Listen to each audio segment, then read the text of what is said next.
Hey guys, it's Vicky and today I'm here with a Q&A. Yay!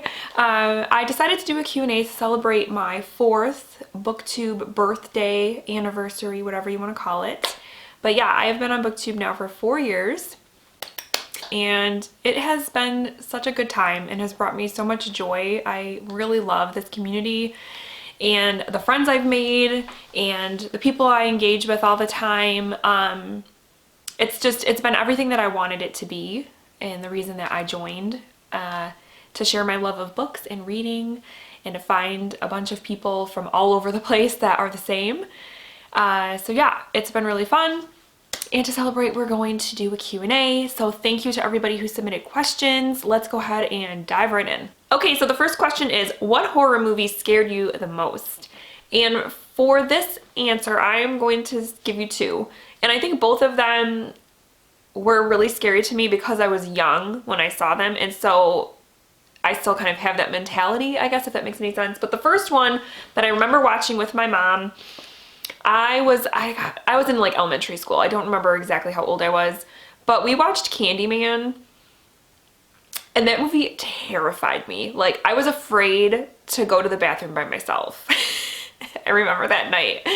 And my mom was just like, why did we watch this movie? Because I was like, I don't want to go to the bathroom by myself. It just terrified me. And then the other one is, I feel like it's a pretty obvious answer or it's one that I think a lot of people give as an answer, and that is The Exorcist. I mean, I saw the movie for the first time when I was 13. And it was terrifying. It was absolutely terrifying. There is still one scene, and all I will say is the crucifix scene. I still cannot watch that part. I have to because I just can't. And her face, Reagan's face, the special effects, the makeup haunt my dreams to this day. There's just something about it. That movie just all-encompassing terrified me. The next question is, do you feel pressure to read books that you are not that interested in because everyone else on BookTube seems to love it?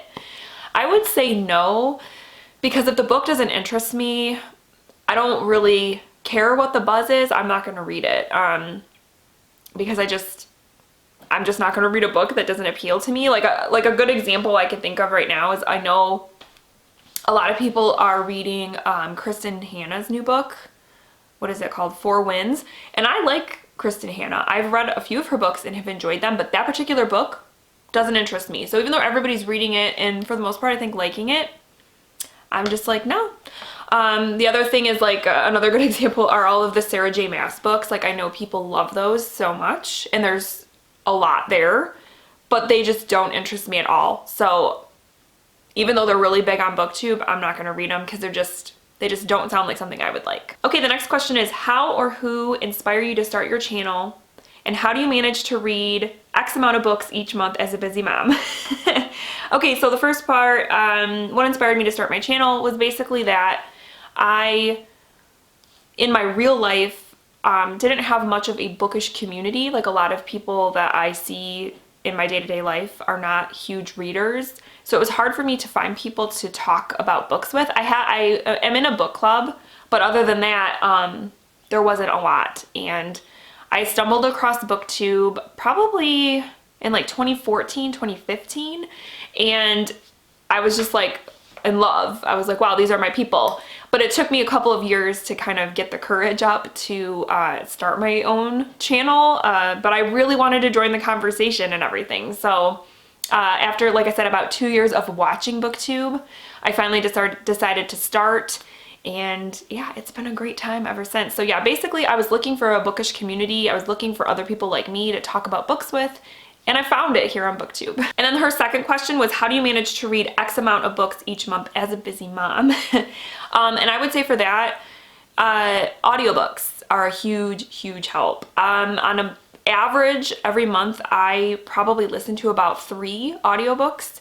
And obviously those are 3 books that I wouldn't have read otherwise, because I can listen to audiobooks when I'm doing chores, folding laundry, when I'm cooking, in the car, if I'm by myself. If I have other family members in the car, it's not happening.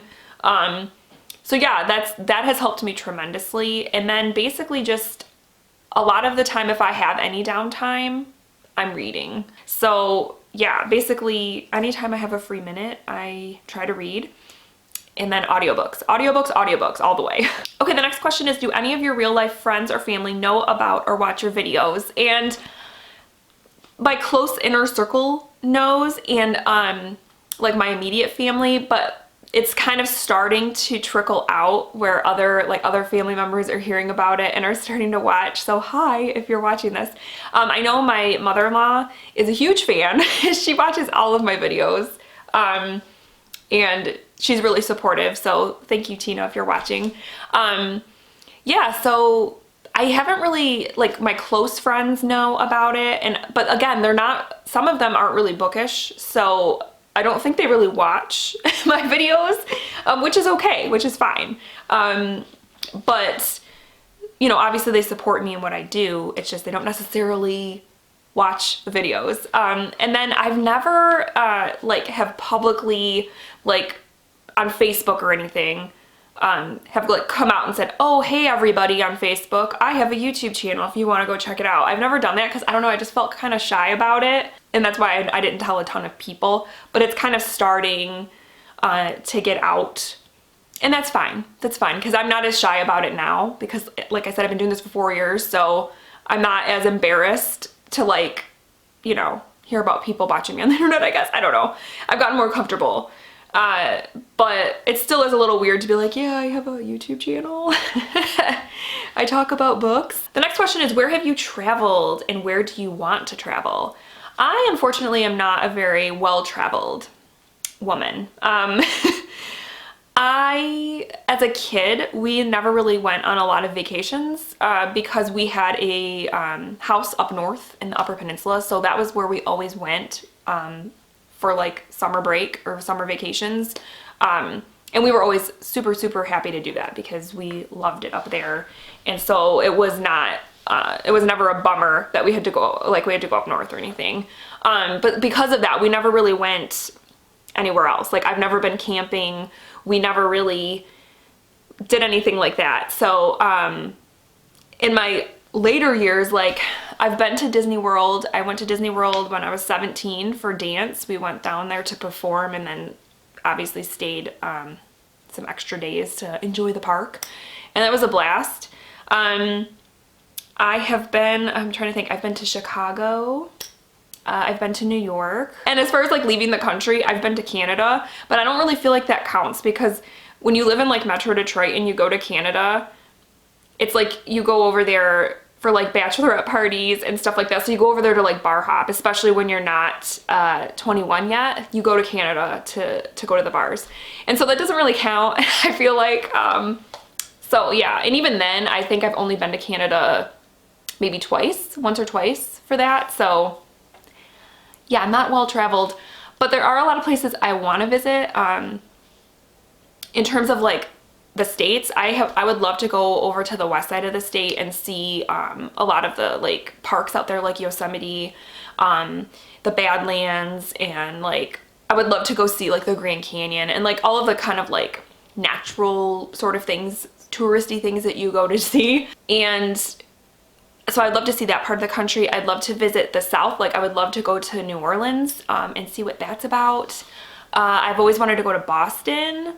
And I've been to DC because my brother-in-law used to live near there. He lived in Virginia. And so we went there one time when we were visiting him. And it was great. I would love to go back to DC and see more of the stuff because we only spent a day there. And there was obviously a lot more to see. So I would love to do that. As far as, like, internationally, I would love to go to Toronto. Talking about Canada, I'd love to go to Toronto because I've just heard it's great. I would love to go, a couple of cities that I would love to visit. I would love to visit Helsinki in Finland. I've just heard it's really beautiful. Scandinavia in general just sounds just really pretty to me, just based on pictures and things like that.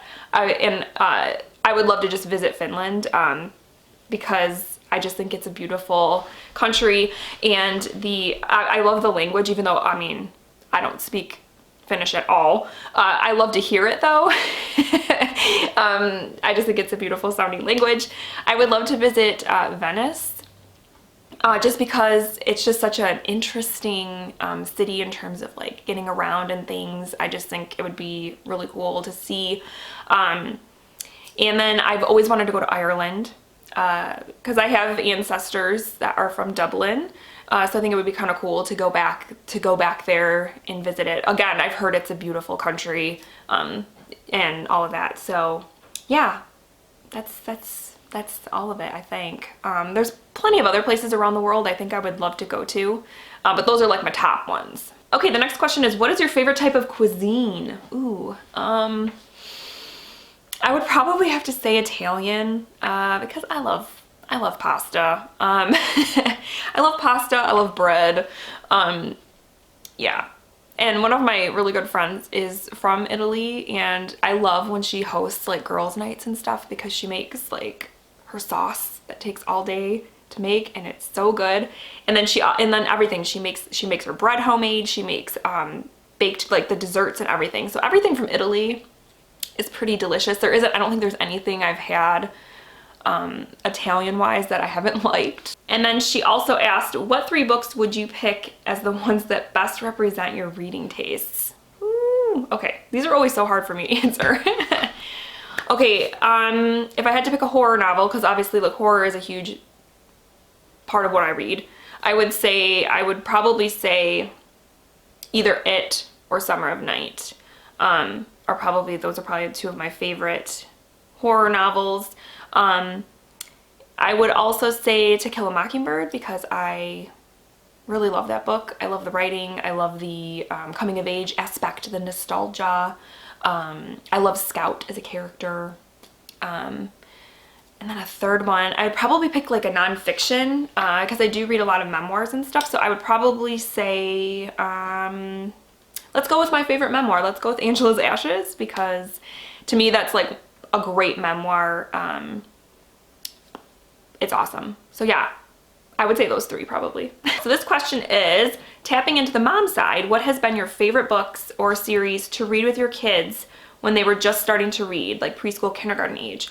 Okay, so for this one, I would say my kids have loved Little Critter, all the Little Critter books. It doesn't matter what it is, they love Little Critter. They also really like Pete the Cat, especially the White Shoes one. They love that one. That's a great one. And it's great because I would read those to Leia and now she can read them herself, which is kind of cool. Let's see, what else have my kids really enjoyed? Obviously they like, Dr. Seuss. I mean, I think most kids like Dr. Seuss. Some of their recent favorites are The Book with No Pictures by BJ Novak. They love that book. They find it hilarious. And again, Leia's getting to the point where she can read it now, and so she'll read it to Hunter and they just laugh and laugh about it. And then getting into like more kind of chapter books and stuff, Leia and I, as you guys know, have been reading the Warrior series, which she really, really loves. She really enjoys that. And then I remember a year or 2 ago, her and I read Charlotte's Web, which I was a little worried that would maybe be too sad for her or something, but she really loved it, and she actually recently has been asking me if we could read it again sometime. So she really liked that one too. Okay, the next question is, do you read a lot of translations or mostly books written in English? And what cultures are you most interested in reading about or from? I wish I read more translated work. I haven't read a lot. I've read a few by Kane Minato, 2 by Kane Minato, which was translated from Japanese. I'm currently reading Anna Karenina, which is, a Russian classic that has been translated a few times in different ways. But I don't, unfortunately, I don't really seek out translated work, though I wouldn't mind it. Because to me, if the story sounds good, I'll read it, you know what I mean? I would love, though, as far as cultures go, I'm kind of open to any. I've really liked the Japanese thriller horror stuff that I've read, and I know there's a few other authors that from Japan that I would definitely want to try. I would love to read more from Scandinavia, because I know that, again, there's a couple of books on my radar that are from, I believe I can't remember exactly which country, but it's Scandinavia. She's an author who writes like thrillers and mysteries that sound good. I can't think of her name right now. If I remember, I'll put it down here somewhere. She's kind of been on my radar that I want to try. Really, like any any cultures, I'm interested in learning about any and all. So, but yeah, I really should try to seek out more translated work. That's definitely something I could definitely work on. Next question is, do you have a lot of unread books on your shelves? If so, why? Because new books are out and you need to keep your fans updated on new releases because you've lost interest, because scores of books are low, etc. I keep track actually of how many unread books I have, and right now I believe I counted at the beginning of April. At the beginning of each month I count, and I think I have 83 unread books right now. And it usually tends to hover around that number, between 80 and 90, depending on what I buy that month or whatever. I think the reason I think the books on my TBR typically tend to be backlist books, because a lot of times when I do buy books and I buy a lot at once, it's when I go to like library book sales because they're super cheap, you know, and so I can't pass up a book that is in great shape and that is one I'm interested in that only costs 50 cents. I'm gonna buy it. So it's nothing for me to go to a library sale and come home with 10 books, where if I were to go to, say, Barnes & Noble, I would never do that because that would cost way too much money.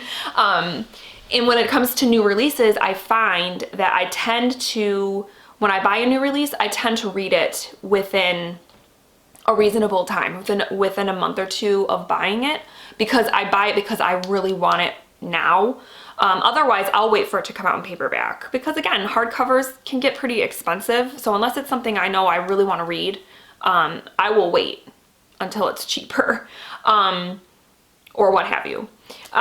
So I think, yeah, the books that I have that I still haven't read are usually ones I have bought from a library sale or a backlist in some way. Because it's not that I feel pressured to read the newer ones. It's just I'm more excited about those. Where the backlist ones that I buy used or whatever, I can say, well, I'll read that like when I feel like it. Whereas if I buy a book that just came out because I'm excited about it, it's like, okay, I want to read it right now. So that's probably the reason I have them. And I think that having 83 unread books isn't great, but it's not horrible either. Basically, like, my rule to myself is whatever I start the year off with, I want to finish the year off with that same number. I don't want it to get bigger. If it gets smaller, that's great. And the reason is because I only have so much shelf space, and I don't want them to be full of books I haven't read yet. I want to, you know, have space to hold on to the books I really enjoyed. So right now, you can't really see it, but I have 3 shelves on the bottom that aren't exactly full, but that's where I keep my unread books, and that's where they're going to stay. I'm not going to let that expand into the rest of my bookshelf. Like, my unread books have to stay within those 3 shelves, so that also kind of helps me. But yeah, I don't know if I answered your question. Sorry. The next question is, let's see, which horror novel creeped you out the most? Okay. I would say recently the creepiest book I read was Summer of Night by Dan Simmons. There was just something about the evil creepy thing. There's actually kind of 2 things going on in that book that just messed with me. I don't want to say too much because I don't want to like spoil it for people, but the way that the one thing gets around, let's just say, was super creepy to me. And then there's also this other creature that has an interesting, we'll just say an interesting facial structure. I don't know how to say it without being spoilery again, because like to me, finding that out was like, bah! And the way that, again, that thing came around was creepy to me. It was just very unsettling, and the way that it came on very slowly, I really liked that. So yeah, I would say in the last couple of years, that's been the best one. I know some people have tried to read it and they were like, it was too slow going, and I get that, because it is kind of a slower burn, but man, when it got to certain things, I was severely creeped out. Okay, the next question is, what was the first horror book you read? Okay, so besides Goosebumps, because I mean, of course, Goosebumps was how I got into the scary stuff as a kid.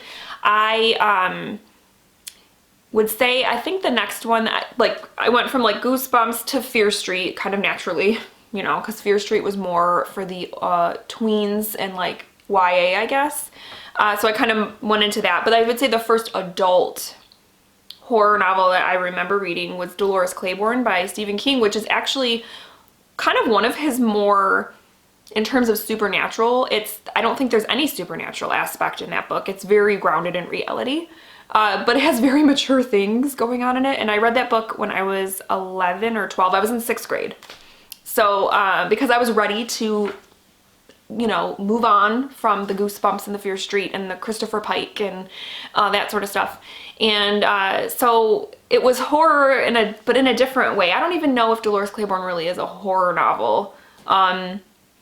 It's probably more of like a suspense thriller. I don't really know, but that's the first one that I remember reading. I also read Interview with a Vampire pretty early in life. I was in middle school, somewhere in there, which again, that is also kind of a different sort of horror because it's about vampires, but it's also very, Anne Rice has this very kind of flowery, it's almost like she's writing from a different time period, just the way she writes. And so it's horror, but it's very like literary too, I felt like. I don't know how I read that when I was so young, but I really enjoyed it. So probably those two were the ones I read early on. Okay, the next question is, what are your top 5 favorite books you would recommend everyone read? This is hard. These pick your favorite books questions are like the hardest questions to answer. So the first one is, I think, one I've already mentioned, and yeah, is To Kill a Mockingbird by Harper Lee. Because I just feel like this is an American classic. It has great writing. It has great characters. Like I said before when I talked about this book, Scout, I just love her. I really identified with her. I also love Boo Radley. The ending of this book always gets me. I don't know why, it gets me kind of emotional. Yeah, and yeah, this is just one of those like American classics that everybody should read. Another one leaning more towards the horror is The Stand by Stephen King. I say that this is my favorite Stephen King book, but I haven't read it in a really long time, over a decade, and I've only read it once. So I feel like once I give it a reread, I don't know, maybe my mind will change on it, but I think that this is, even though it's got a horror element, it's at its core, it's a good versus evil story. And I think even though it has that post-apocalyptic sort of vibe, there's a lot of themes in here that I think a lot of people would connect to. There's a lot of great characters. Some of my favorite Stephen King characters are in this book, so yes, okay. And then another classic is Alice's Adventures in Wonderland by Lewis Carroll. This one, I think the reason I like it so much is, on its surface, it's a fun, wacky, kind of weird story, because Wonderland is kind of a weird place. But I think when you dive deep into the themes, it's about growing up and changing and not completely understanding the world you live in and being confused by the way the world works, and how it can be frustrating to be a child moving into adulthood. So yes, I love the play on language that Lewis Carroll does in this. The characters, all of it. It's great. Another classic is, of course, Little Women. I can't not talk about Little Women. Again, this is a great American classic. I just love the sisters, the family in this book, the way that they are different, very different, but in the end are sisters and they love each other, and I love the ups and downs they experience in this book. I love that the ending isn't what you would expect. It's good writing, it's good characters, it's good everything. I just love this. And then the last one is another horror novel that the reason I would recommend everybody read it is because it just takes you places emotionally, at least it did for me, and that's Nosferatu by Joe Hill. This book really surprised me because it's a horror novel at its core, but again, it has themes that I think everyone can relate to, about growing up and about who you think you're gonna be when you're a kid and who you end up becoming. And the horror elements in here were fantastic. Charlie Manx is one of those characters I will never forget. Christmas Land is a place I will never forget. But it's kind of like, what I liked about this too is our main character was a hero, but she didn't, like on the surface, didn't seem to be. She had to kind of find herself and grow into herself and really like self-reflect and stuff. And I just really liked the main character in here, Vic McQueen. There were parts in this book that like, one chapter I would be terrified, and then the next chapter I was like getting teary-eyed and emotional because it was just tugging at my heartstrings. So this book just took me places and I really loved it. And again, why would it be on a list to recommend to everyone? I would just say because it kind of has, even though it's a horror novel on its, the themes are more universal than the book appears. So I know that's kind of a weird list, but those are just 5 that I love and that I recommend to people often. And then she also asked me, how long did it take for you to get a following and what did you do to grow your channel? Well, I mean, I would say I haven't really done a whole lot to gain a following other than just being consistent with my videos in terms of when I put them out. I always try to put out 2 videos a week on the same days so that there's consistency. And I try to just do what I want to do and not feel the pressure to do certain things because other people are doing them. And I try to just have fun and be myself and engage with everyone. I think it's also important not to worry too much about subscriber like numbers and things like that. It's more about building a community, finding people that you jive with, whether they're other booktubers or whether they're, you know, just viewers that you like to chat with and stuff. And you know, that's what it's all about. Okay, the next question is, does your husband enjoy reading? If so, what does he enjoy reading? He is not really into reading much. I feel like once every couple years will pick up a book and breeze through it. And then not read anything for like 3 years. He read the first 2 books, I think, in the Song of Ice and Fire series, and he just like binge read them, and then I don't think he's read anything since. When he does read, he likes sci-fi, fantasy, and that's because that's the kind of stuff he's into. He's like a huge Trekkie.